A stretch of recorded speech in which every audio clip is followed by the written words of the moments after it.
All right, it is now 8:30, so welcome everyone. Begin with a roll call. Buxton Steve. Present. Byers Lauren. Present. Camille Ronnie. Present. Cernoda Andrew is here. I don't know that I've ever met Justin Chapman. Joe Fay. Present. Neither Alderman Guevara or Jetty are here. Mr. Cummings is not here. And do we have a new nominee, a new mayor's designate? No, I don't know of. Okay.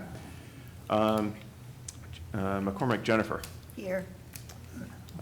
Nick Miserovich sent his regrets. Cole Morgan is not here, and neither is Gregory Rodriguez. All right.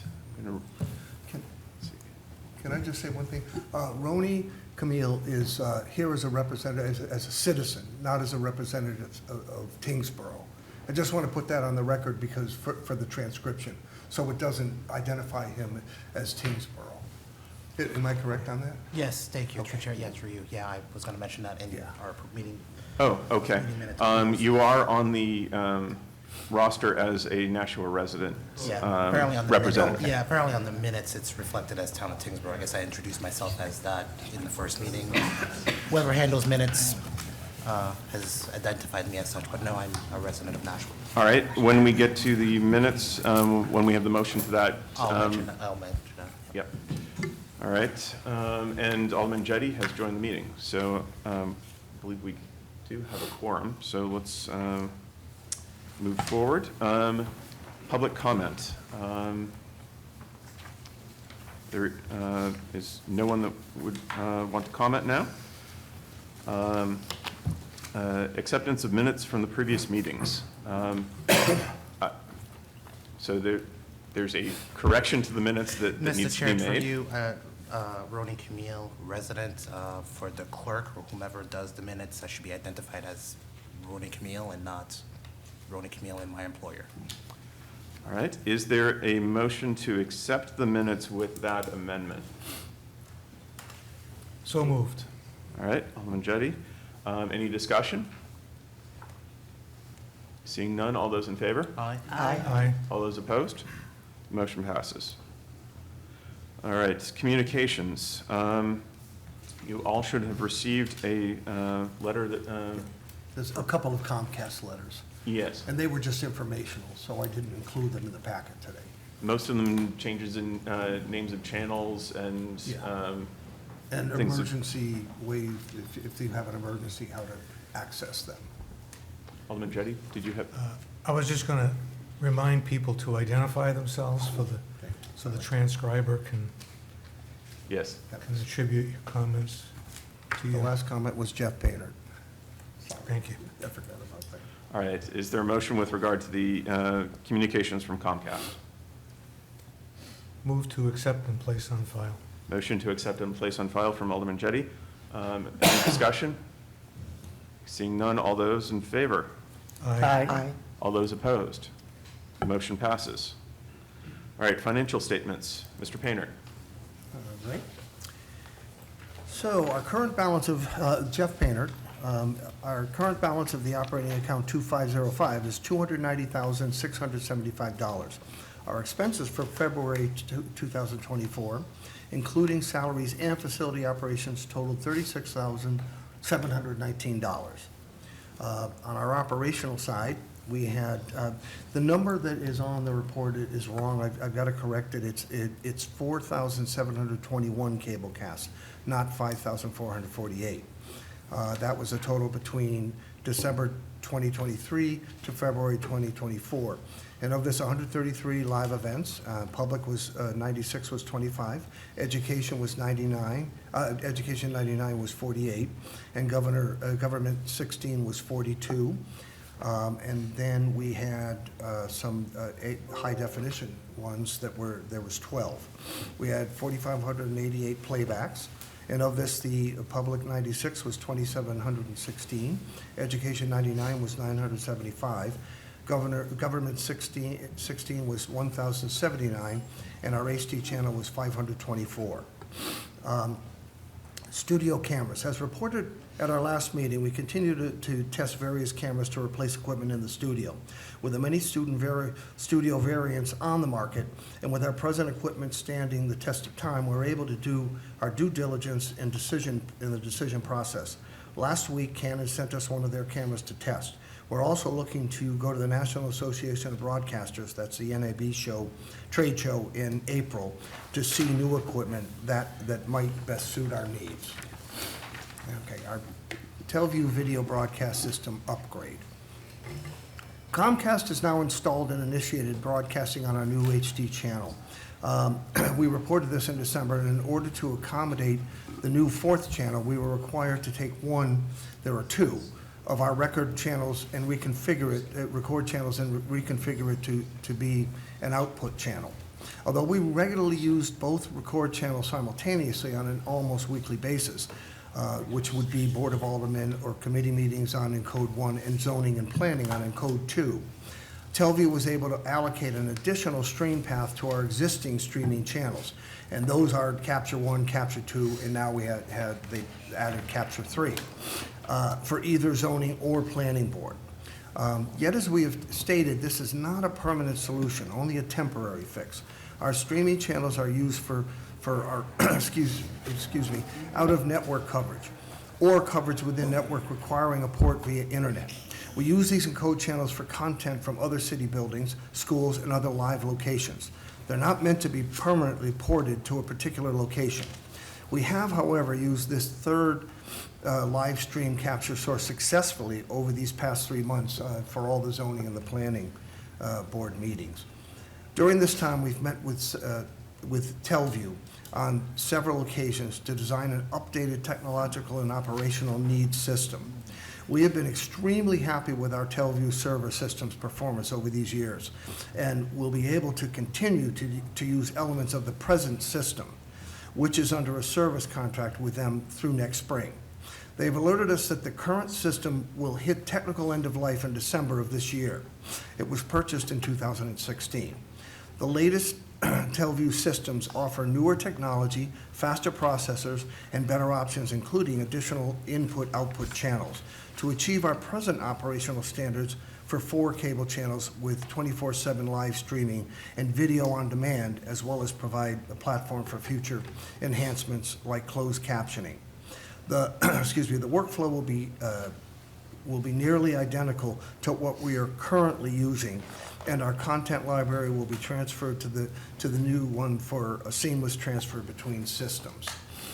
As we reported in December, there is one outlier in this whole broadcast system outlay, and that is the expected requirement by the federal government to mandate closed caption broadcasts under the American with Disabilities Act. Many PEG stations are already broadcasting with closed captioning. It will be coming at some point, but we can be ahead of the curve. Although with the advent of AI, closed captioning pricing has come down, it is still pretty expensive. It will add to the licensing costs to the price of the equipment, plus captioning fees, which are sold by the hour and bought in bulk, much like a prepaid phone card.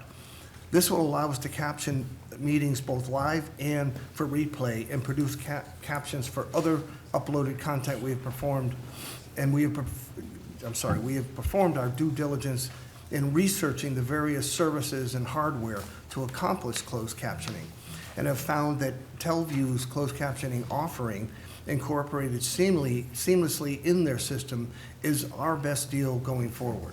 It is our opinion that we should not wait and add closed captioning to our system now, as it is a direct value-added service to our viewing audience, and we will already be in compliance when it becomes mandatory.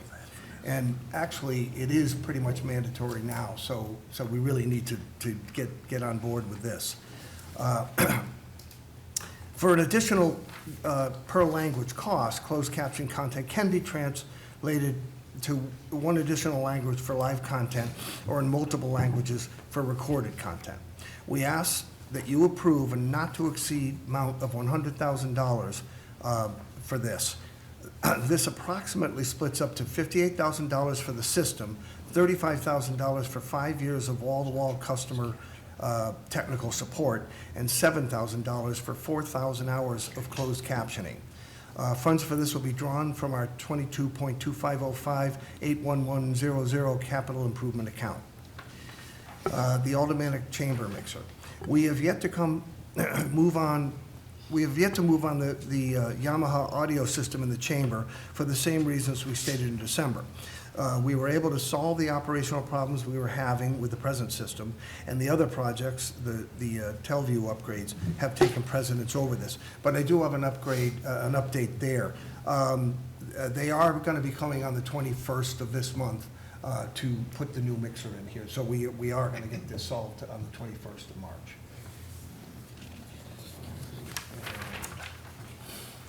All right, the franchise fee. As our franchise fee revenue continues to shrink with cord cutting and our services to viewers on cable, smart TVs, and the internet continue to grow, we have been plotting our revenue as well as our expense path over the past several years to get a more accurate view of where we are headed.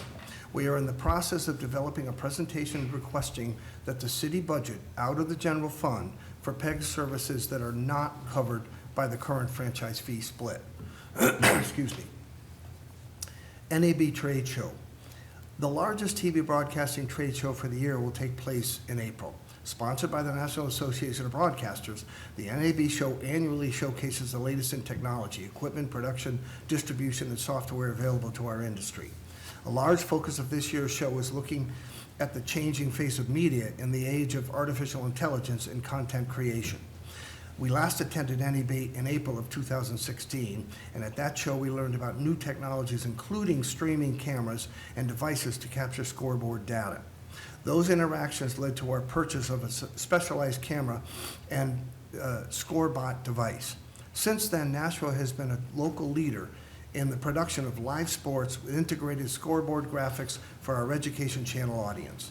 The industry landscape is changing more rapidly than ever, and our attendance will help keep Nashville community media relevant moving forward. We have funding available in our conference and seminars budget and respectfully request approval to send Dan and Pete to the National Association of Broadcasters show from April 13th to 17th, 2024. Pete? That was a long one. We'll get into the things the Education Channel did during the last Just for quarter. the record, that's Pete Johnson. Okay, this is Pete Johnson. So I've got a pretty extensive list. We've been busy the last quarter, but I do have the listing there in the minutes, or excuse me, in our report for all of the special programming that we did during December, January, and February. I won't bore you by going through it all individually like I sometimes do, but you can take a look at that at your leisure and just realize that we've been extremely busy and continue to be. Just a couple of quick notes. With the Nashua North boys basketball team being in the state championship playoffs come Sunday, a lot of people are expecting us to do that live. And I just want to say that unfortunately, we do not have the rights. The NHIAA sells those rights to a different organization to do live coverage. We can still go in and record it, and we've done that in past years. So we'll do that on Sunday, but that will not air on Nashua ETV until Monday evening. So just want to let people know, if they do want to watch it live, the NHIAA partner organization is called NFHS, the National Federation of High School Sports. And if you go to the NFHS network, you can search that on Google and find it quickly enough. And just realize there is a fee for watching on there. So, but we will be there and have that for our viewers early next week. So. All right, thank you. Messrs. Russell and Bardis, would you like to give your presentation? Good morning, Bob Bardis on behalf of National Public Television Channel 6. From the period of December 1st, 2023 until leap year day, February 29th, 2024, Channel 6 ran approximately 2,800 shows, of which that is 2,200 hours of programming. 373 of those 2,800 programs were first run, meaning they played for the first time during that quarter through that time period. We also had 18 live events.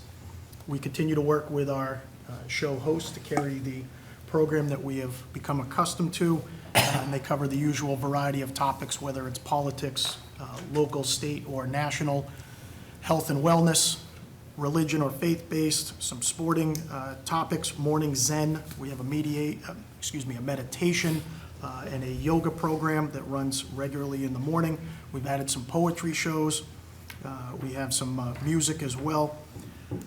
We, as of this past week, we have now started a show with Miss Greater Nashua, and she was on the show with Miss New Hampshire. So that is presently airing, and that will be a new show going forward for us. We, at WSMN Radio, we continue to promote Nashua Public Television, and we continue to promote the billboards on WSMN Radio, directing people to watch shows on Nashua Public Television and encourage people to take out the cameras and equipment that are available for free for public use. All of the shows that we record and play on Nashua Public Television are weekly uploaded to Roku and Apple TV, so people that have now cut the cord and are not watching on Comcast 6 do have the option to watch Nashua programming on Roku and Apple TV. We continue to have our live stream cameras focused on the Nashua Center for the Arts, on the Nashua River, the Nashua Senior Center. Those are viewable on the brbtv.live website. We continue to do live events with regular guests, including Mayor Donchis, County Treasurer David Fredette, AMR Director Chris Staywaz, Chief Buxton, and representatives from the Nashua Police Department are also regularly televised on Nashua Public Television. During the last quarter that I referenced from December to February, our live events included Breakfast with Santa at the Nashua Senior Center, Nashua Fire Rescue promotion ceremony at Nashua North. We had a celebration of life for firefighter Lieutenant Jess Wyman, the Nashua Choral Society. We've had some Nashua River Zen, and we've also had footage from Nashua Airport. And lastly, I continue to attend the quarterly lunch and learn meetings that Dan Young and Pete Johnson and I attend. This last one was over at Dairy Public Television. Again, it's a networking and a lunch and learn event. If I may have a moment. Anything else you want to add? Submitted for BRB TV. All right. Any questions on any of the reports? Mr. Chair? Yes. This is Jen McCormick, Library Director. My question has to do with statistics. So every month or every quarter now, I'm reading numbers as to how many live broadcasts or how many things we recorded. Are those tracked anywhere in a way that we can see trends and watch things tick upwards? I think there's a lot of talk anecdotally about cutting the cord and the death of cable television, and I think having statistics that show upward trends and how busy you all are would be really helpful. You mean trends in like who's watching what programs? No, how busy your teams are as far, education television, how many programs they're recording, how many people are watching, different ways that they're watching it. Are they on Roku? Are they watching it on cable? Yeah. Correct me if I'm wrong, Jeff Painter here, that our new system that we're asking for will be able to track that on streaming, correct? Well, the biggest number you want to see probably is what Comcast viewership is, and they won't provide those statistics to anybody. So Okay. they keep that pretty tightly under the vest. We do have some statistics of what people are watching when we post things to YouTube. So all of the city meetings go to YouTube, and we can see how many people watch there. And then our video on demand service through Telview is now starting to provide, as of 2 months ago, the data. I did take a quick look at 1 month's thing, and You know, it's something fairly new for them, but it was several thousand individual views of programming, and it does list, you know, the #1 program watched during that time period. I could get that data for you or show you here afterwards if you'd like, so. That would be helpful. I meant not just for me, but for the committee and for Nashua residents. Yeah. I think you. As far This will sound, I'm trying not to sound cranky about this, because I mean this in a positive way. You all are really busy, and we can read individual titles of we went here and we did this, but to collate that data and report it on a regular basis at these meetings and have it available on the city's website would be valuable overall, I think, for PEG operations. Just a We comment. don't necessarily say we covered this many meetings for the city or this many meetings for the Board of Education. I do, in my report, try to let you know the special events that we cover Right, during right. those, the months. Yeah. So, And to be clear, this wasn't meant as a complaint. It's more of a, it would be great if this was available and maybe work could be done towards that. If you're especially, you know, you mentioned advocating for the city to include some regular budget money beyond the franchise fees. I think to defend that, you really need data about what you're doing and how the community is responding to it. So that's all. Thank you. Thank you. Any other comments? Well- Alderman Jettie. Oh, I'm sorry. So, thank you.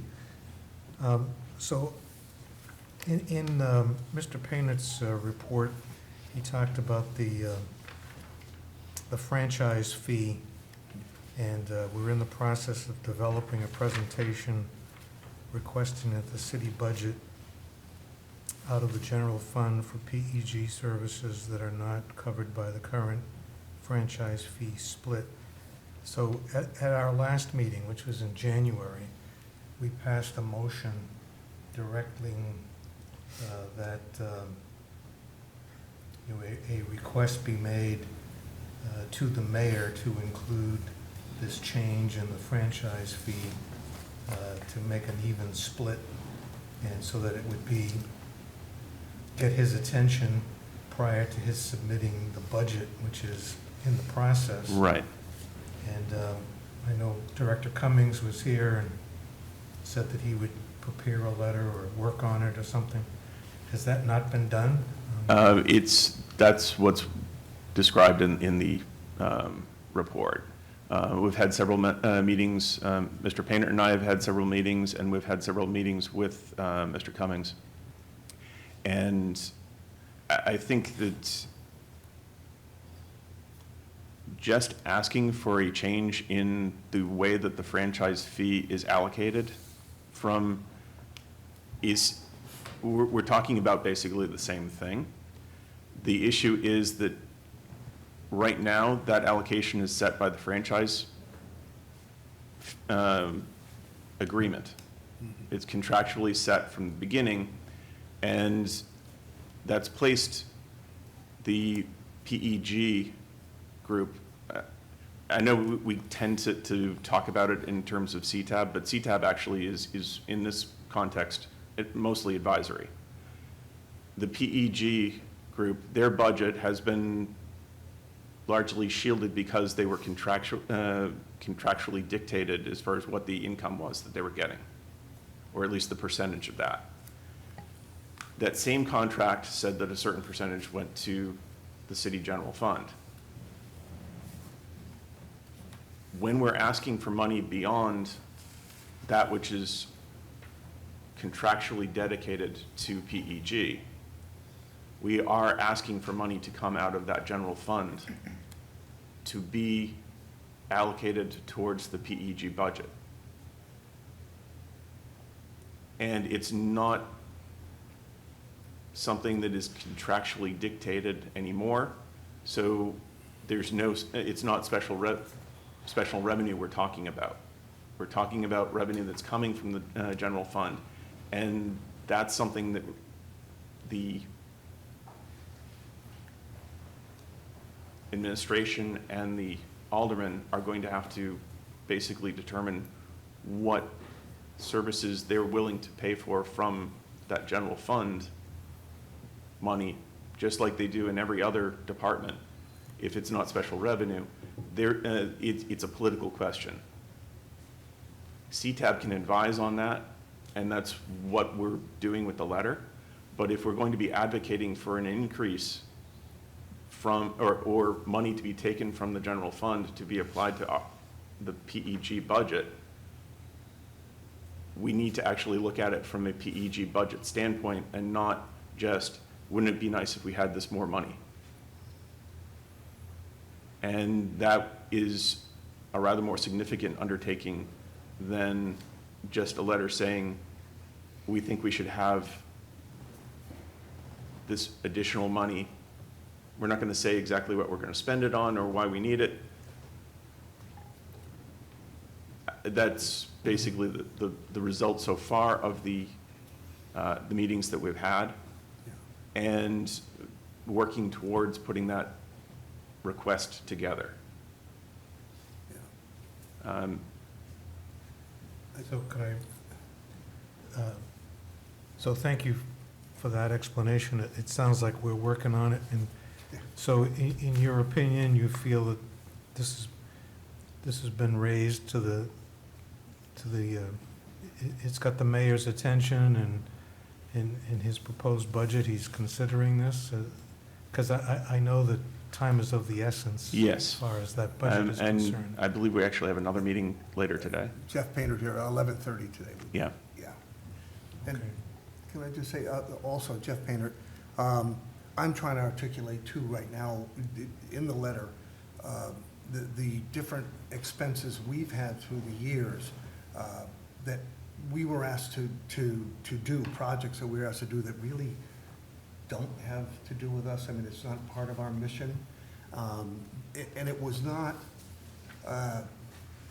such a big problem in the past because our revenue was going up, and we just kind of kept track of it and this and that. But now our revenue is going down. And so in reality, you know, if we're going to be asked, and in other words, there are some audio-visual projects we've had to do, to be head of and pay for in the past, which we're not audiovisual, we're community television, right? But we've done that. It's just that we're trying to figure out ways that we can continue doing that. But that audiovisual part of it has got to come from somewhere else, because we're not going to be able to do that again. A good example would be the auditorium. Auditorium, if we didn't exist, you would have to have a PA system up there. You'd have to have monitors for presentations. We do exist, so it was up to us to put cameras in there and a broadcast system to send it out to a broader audience. But we really should have just taken what they call an XLR plug and plugged it into the PA system that was there. But at the time, we paid for the PA system that really didn't have to do with us. So that's where, you know, a lot of extra costs has come in that we would like to do. It's just that I think we need some kind of a source more than what we have right now. I think the other large item that's going to continue to grow as time proceeds is that PEG was created for cable television. Streaming, when that funding source was created and structured, was not part of that regime. So when the Cable Act was put in place and when it was amended in 1996, streaming really didn't exist. So the idea that people would be cutting the cord, not paying a franchise fee, and still watching the PEG programming was not available. I think the streaming element of what we do is going to be, with time, a more important element of what we do. But that's not actually receiving any funding right now other than what's coming from that PEG franchise fee. That, I think, if the city wants streaming to continue, which seems like a very important policy decision to make for transparency in government and for generally informed city population. That element, as our revenues decrease, that's going to increase, the demand for it's going to increase. That is one thing that I think should be coming out of city general fund. And the support for that, not just, but, so those are the issues that we're looking at to try to make that case as far as why PEG should be more seen more as a city function rather than just a cable television function. Okay, thank you. If there's no further discussion on that issue, I've got another question. Sure. So, Mr. Painter, when you talked about the aldermanic chamber mixer, Yep. People have pointed out to me, and I've seen this myself when watching the replays, or maybe it was watching a meeting itself, that some of the meetings that have generated from this chamber, I don't know if it's more than just this chamber, but there are times when the audio stops. There's an interruption in the audio. The video is there, but the audio, there's a gap in the audio. Is that related to this, or are you aware of that? I'm not aware of that. I mean, I monitor the meetings every night, and I haven't, if I saw it, I certainly would be alarmed. Let's put it this way, whether that's happening or not, this would address many things, because it's something you don't see, but it's what everything is going to be connected to back there for audio.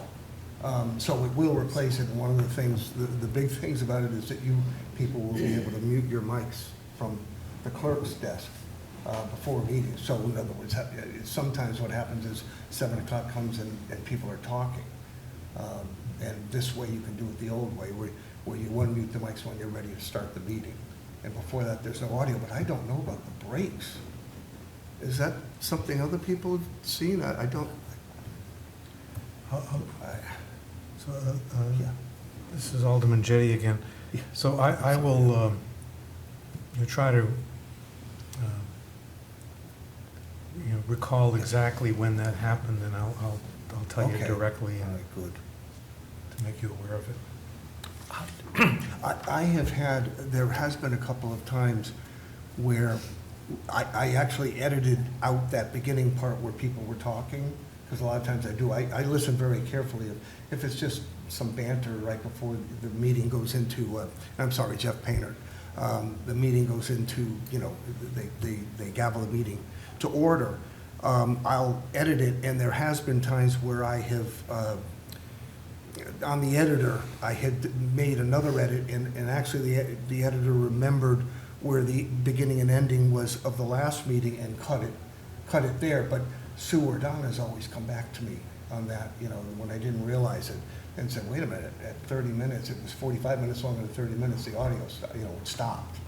I've had that happen, and then redid it, but I don't know of anywhere the audio cuts in and out. So if we could identify that, but I do think whatever it is, that should take it, simply because it's the right system that's going to be in here. Right now, this is a loaner system that we've had since the pandemic. So it should address anything like that. Dan Young, Natural Community Media. Mr. Jettie, can I ask if these audio breaks are while you're watching live or via Zoom or a replay on air or on YouTube? I guess we have to find that out. This Alderman Jettie, it definitely was not Zoom. So I think it was live. And the people who have reported it to me have, they were watching live. Okay. Thank you.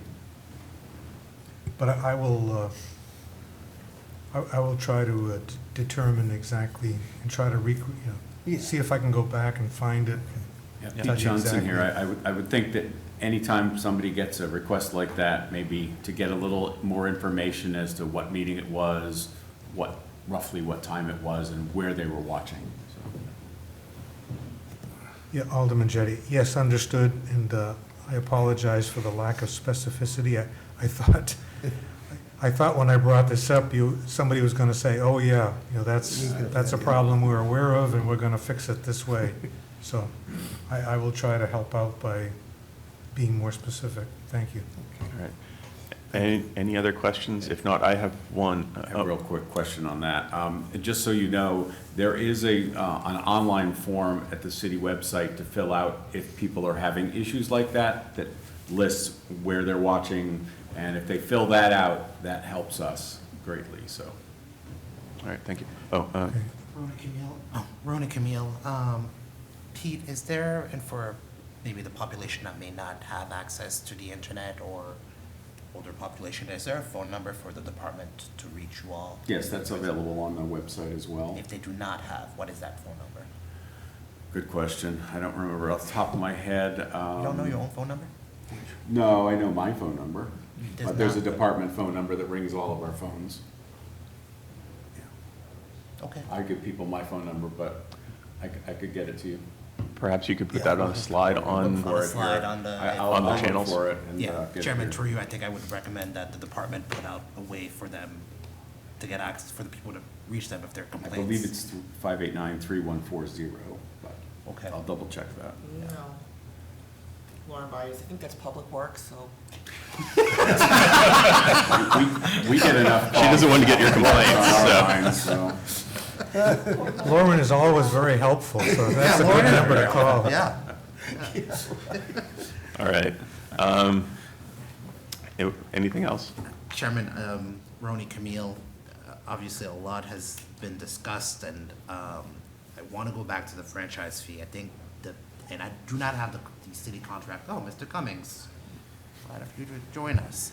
Don't have the franchise agreement between the city of Nashua, between the municipal corporation and Comcast. But I think the elephant in the room is figure out, here is the percentage that is coming into the municipal corporation, and that is being split, going to general fund, and then the rest to PEG operations. I think that's the big question.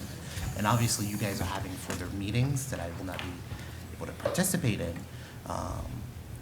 But obviously, getting clear numbers from the department as how many meetings we're airing, how many meetings are being covered, all the regulatory boards, to be able to quantify, as library director had stated. That's going to be important to prove to not only the mayor's office and the alderman that we need to add out more allocation into PEG operations. Because from what I mentioned at the last meeting, it seems to me that the money that is cut from Comcast that comes into the municipal corporation, whoever is in charge, whether it's the mayor's office or finance, I don't know, takes a portion and puts it in the general fund. That is not how that works. In other communities, whether in New Hampshire or Massachusetts, it clearly states that whatever Comcast is, whatever $1.25 that residents pay go towards PEG operations, not general fund, but PEG operations. That's actually. Again, Mr. Chair, through you, I think we need, I don't have the franchise agreement in front of me to review that, to say that, but I just find that very bewildering that the way the makeup is made here in Nashua, in this city, is just frankly bizarre. And obviously, you've made some great points about the trends are going down, and obviously people are cutting the board. And, there's gonna be some conversations, not only at this municipal corporation level, but also at the state level, on whether or not we need to draft legislation to charge streaming fees so that some of those fundings can get back, because we are providing a public service.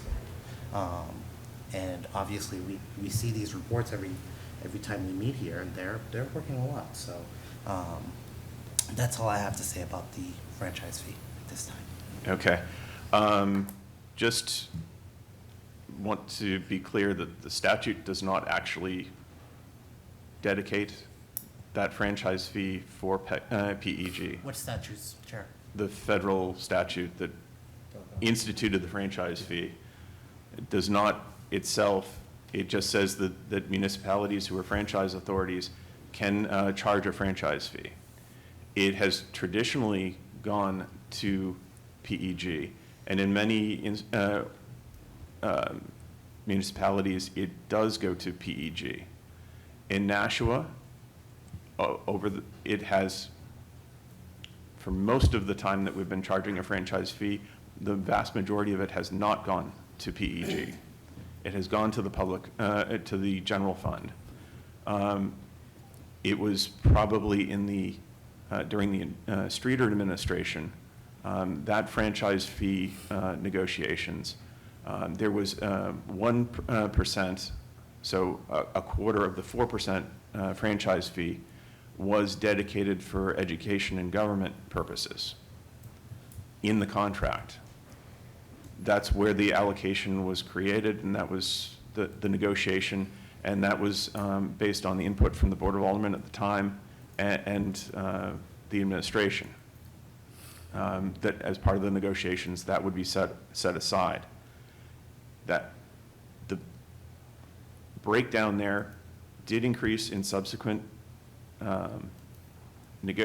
franchise agreements, but it's always been up to the municipality how they divide up that franchise fee. Nashua chose to do that in the franchise agreement itself and create a special revenue fund so that there would be some insulation for the first for the education and government channel, and then for PEG in its entirety from the usual budget process. That's what's gotten us to this point today. But now, as the franchise fee shrinks, it has to be looked at as an actual city expense. So that's just to Sure. the federal statute that creates the franchise fee does not dedicate it to PEG. It used to, as of, was the change in 96? It was 96 is when it changed. That it no longer makes it dedicated. However, I'm not talking about the federal, I'm talking about the actual franchise agreement between Comcast and the city. Again, other municipalities have their respective agreements that says whatever we're paying you goes towards that. So again, I do not have the franchise agreement for between this municipal corporation and Comcast, but be interesting to see what that it outlines. So, but again, we're in the same agreement that we need to issue this as an actual city department, and they need funding. So I think these departments need to be able to quantify that data so that we are able to support them. I mean, we are the advisory board, we're supposed to support them, so we're only community. Well, this is kind of off that subject, Jeff Painter. But I hope everybody does realize that we fund our own, all of our benefits, our electricity, our heating, everything in our studio comes from our 1.3%. We're not getting it from anywhere else. We're getting it from the franchise fees. That's how we, pay for things. I just want to make that clear. Speaking of funding, you mentioned the closed captioning. That strikes me as something that there might very well be grants that might be able to help with. Has any research been done into possible grant funding sources for that sort of project? Jeff Painter, no, we have not, but we can, yes. That would be something to do. So we will.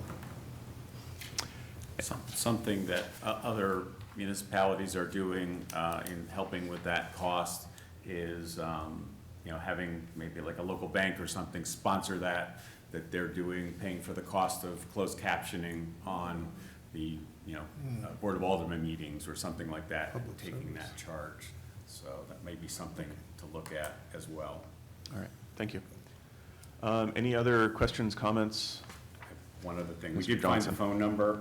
It was a little difficult, but it is under the Contact Us page for the city of Nashua, and we do fall under, I looked for National Community Television, and it's not there, but it is listed under the IT department.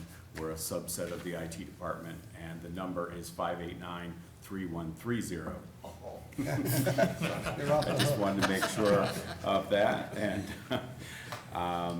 there were a couple of quick changes to what Jeff had read. One thing that I noticed in his report about the Telview broadcast server, it said that we have a service contract with them through next spring, is actually this spring. This spring, I'm sorry, yeah. Yes, so that ends in April or May, so we'll sort of be on our own at that point if we don't follow through today. And we did mention that I listed, what was the basketball game? Excuse me. I accidentally posted that we did a girls' game, and then the next line down did another girls' game. It actually was a girls' game and a boys' game for Battle of the Bridge basketball, so. Our junior biddy games. So, just wanted to make sure you were aware of that. All right, if there's nothing else, oh, Alderman Jettie. Yeah, so the difficulty of finding the phone number, illustrates to me a complaint that I hear, and I myself have experienced a problem with our city website in obtaining pretty basic information, and I think it's something that we ought to, now that you've, we all, personally, I've been an alderman for over 6 years now. I've kind of developed a familiarity with the city website. So there are things, that I find, it's just muscle memory where I just automatically, click on this, click on that, and I find what I get to where I want to go. But for someone who's not familiar with the city website, it's really difficult to get information. So if you're saying that, like we said previously, that, if people notice a problem, they can, go to a part of the website and report it, or they can call this phone number. If you yourself had trouble finding it, I think I'm not laying any blame, I'm just saying it kind of illustrates that the public would have a more difficult time finding it, and maybe we ought to look at what can we do to make that number or that website more apparent, easier for people to find and report problems. Right. That's fine. We might be able to do something also on our channels to make a little public service announcement as to how to do that. There's a page that comes up between programs that mentions that information, but if you're not looking at the television at that point in time, you don't see that information, so. Thank you. Joe Fay, I just have a question for either Dan or Pete. Where's the NAB conference this year? It's always in Las Vegas. Okay. Are there many training opportunities like that pop up throughout the year? Nothing like that. That is the biggest in the world. So it's, for us to be able to go to it, like I said, I went 8 years ago was the last time Nashua sent a representative for that. We did come out with some good information. We are looking at some additional equipment purchases here for the studio. So that's coming up in another discussion, but that's where it's at. I think it's just very important that we continue to make those opportunities available to you in such a rapidly changing and evolving field, both on the technology front and in terms of production methods and whatnot, if we want to stay cutting edge and get to the next level. We agree. Thank you. I think it would be beneficial for all of the members to attend that in Las Vegas. If we get, all for that. more than 1.3%, maybe we could afford it, so. Well, Yeah. the I'd library be sure it's conference I'm strong. going to this year is in Columbus, Ohio, which seems unfair. It's a nice that city. I don't get to My go to sister Las lives there. Vegas. Oh, okay. I still think it's unfair. All right. If there are no further comments about the reports, we'll move on to old business items. Mr. Painter, did you have anything additional that you needed regarding the studio camera, or was that addressed in your report? All right, the studio cameras, Yep. you might want to address that. So, as was mentioned in the report earlier, we did get to have Canon send us a camera that we've been reviewing this week. We have to send it back, unfortunately, but that so far has been the best one that we've seen that would work for our purposes there. We do already have an authorization to purchase cameras from this board. I believe the amount, I'll have to look it up, but I believe it was not to exceed $50,000, so. And that would fall well under that with this particular camera. So we just want to see if there's anything new. This is where all of the new hardware is put out in front of the public. So given that we're looking at spending some money here, I think it's worth our while to hold off another month or two. And if we can do it for the money we've already discussed here, we already have that authorization, so. All right, thank you.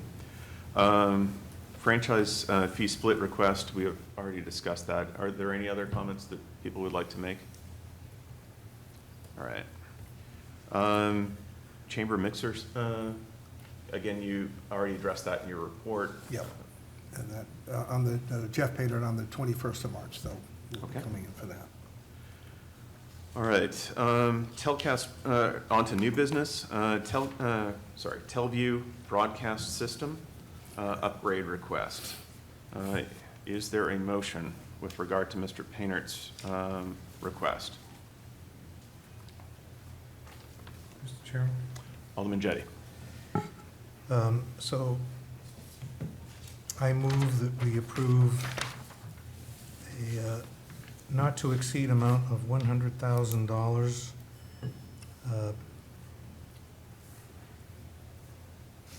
This approximately splits to $58,000 for the system, $35,000 for 5 years of wall-to-wall customer technical support, and $7,000 for 400 hours of closed captioning. Funds to be drawn from the 25,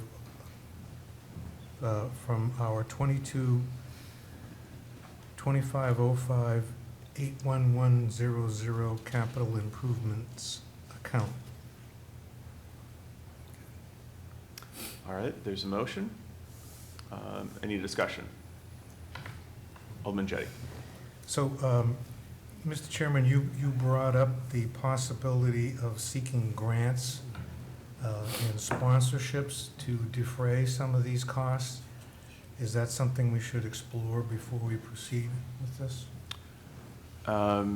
Mr. Painter, my understanding would be that we'd be making the purchase, but we could apply for grants to be, to cover that $7,000. That's an ongoing expense, correct? It will, we don't, as a matter of fact, we don't know exactly at this point. You know, this would pay for 4,000 hours of closed captioning. We've done some math as to what, like the meetings, how many meetings we have per year that we're covering. So that should take a couple of years, but I'm not sure, because we would be closed captioning sports and things like that we may not always know what, how much we have, or how much coverage we're gonna have of that. Okay. I would ask if you could, is to approve everything we've asked, and then we could, if we had to backtrack, as far as that goes, because we do, the system we need at this point. We need the system. The closed captioning, it really is part of the Disabilities Act now. It's not being enforced but we really should have it. And so what we'll do is we could get on to the idea that, trying to find funding for that right away in the next week. But at least we would know that we could do it this way if we had to. I suppose that's what I would ask for. That with your approval, at least we know that we're set. That doesn't mean that we have to do this. The rest of it, we would have to do. I mean, the 35,000 and the 58,000, And I think with regard to the wording of the motion, since it's worded as a not to exceed, if they find the $7,000 from some other source, then they just wouldn't need to spend that $7,000 Yeah, we from could the just- authorization. Jeff Painter, we could just come back and say that we didn't have to. Okay.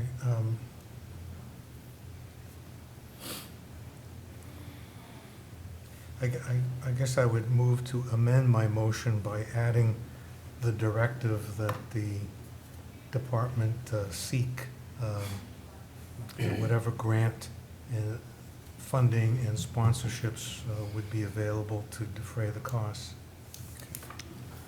Very good. All those in favor of the motion to amend? Aye. All those opposed? Motion passes. All those in favor of the original motion? Aye. All those opposed? The motion passes. And to clarify for the record, Tim Cummings, Admin Services, what just passed was the amended motion. Correct. Okay. Yes, I suppose saying the original motion made that confusing. All right. And the next item on new business, the NAB attendance request. Is there a motion? Alderman Jettie. Before I make a motion, do we have a number? That was my question, too. Yeah. We do not, since we haven't really looked into the cost of the hotel and travel. We did look at travel. Travel would be not an issue. I'm assuming hotel room would be in the $200 range in Vegas right now, somewhere. We have 3,000, I believe, in the, let me see what left in the budget for, where's it come? Yeah, roughly $3,000 left there, and $4,000 left in our travel budget. So there's certainly enough. There's no cost to go to the event itself. We have 2 vendors that are already willing to provide us with tickets to get into the event, so. Mr. Chair, for you, who are those 2 vendors?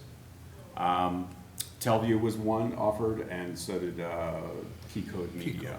And we have other ones I'm sure that we could ask if we wanted to, so. And the cost isn't great anyways. It was, when I went 8 years ago, it was $100 and some odd dollars a person, so. Go ahead. Mr. Jen McCormick, my question is whether there's an ethical issue with the vendor that we're purchasing from providing admission to the show. Additionally, I don't feel comfortable approving, I'm fine with you going to the conference, but we really need a number that we're approving. Yeah.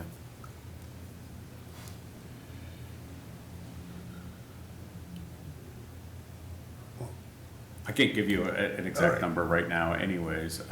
Well, not If you to wanna- exceed would be. If you want to say a not to exceed the $3,000 that we have in there, which is not going to come anywhere close to that for the hotels. And we've got plenty in the travel budget, so. Yeah, I just think that the travel It's- policy, as I recall, and Director Cummings might be able to help, that costs in it that exceed $1,000, $1,500 need to be approved.